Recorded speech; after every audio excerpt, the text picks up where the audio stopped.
근데 왜 부부간에는 이 대화 부족 현상이 나타나는 걸까요?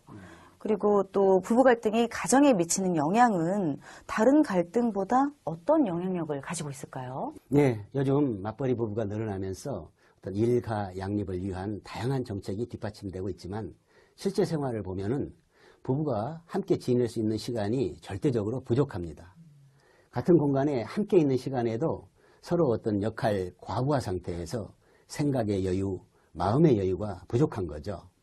그리고 어떤 배우자에게 서로 배려받고 싶은 기대감은 큰데 배려해줄 어떤 마음의 여유가 부족해서 어떤 가족 구성원의 중심인 부부가 대화가 단절이 되면은 서로에 대한 신뢰감이 줄어들고 무늬만 가족이 됩니다. 그래서 어떤 부부 갈등이 가족 갈등의 핵심이라는 거죠. 결국 어떤 대화의 부재가 어떤 가족 갈등의 원인이 되지요. 그리고 어떤 반대로 생각을 하면은 대화야말로 가장 좋은 갈등의 해결 방안이 될 수 있다고 생각합니다. 그런데 통계 자료를 보면은 아직도 우리나라 사람들은 배우자와의 관계에서 문제가 생길 경우에 갈등을 해결하는 방안으로 그냥 참는 경우가 가장 많습니다. 네. 그 다음이 배우자와 대화로 해결한다. 아니면 혼자서 문제를 해결할 방법을 찾아본다고 합니다.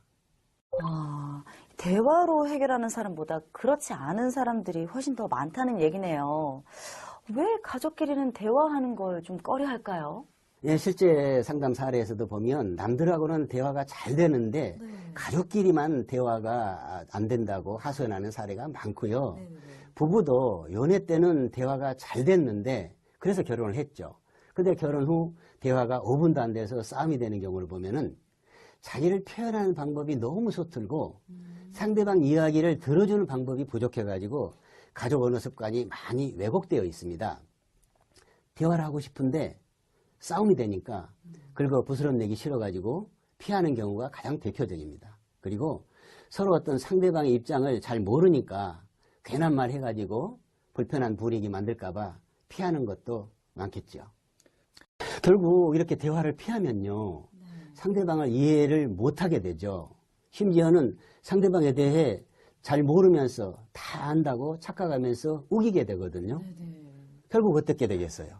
당신이 나에게 대해 알면 뭘 알아? 아니면 당신이 나한테 어떻게 이럴 수 있어? 이러면서 싸움이 시작되는 거죠.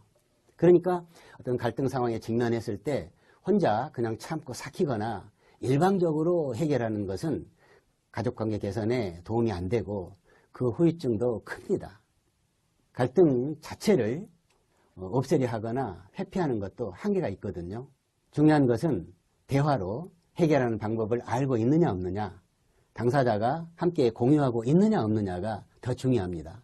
앞서 말씀드렸듯이 대화가 중단되면 작은 문제도 커지고 대화가 잘 되면 큰 문제도 작아진다는 사실을 꼭 기억했으면 좋겠습니다.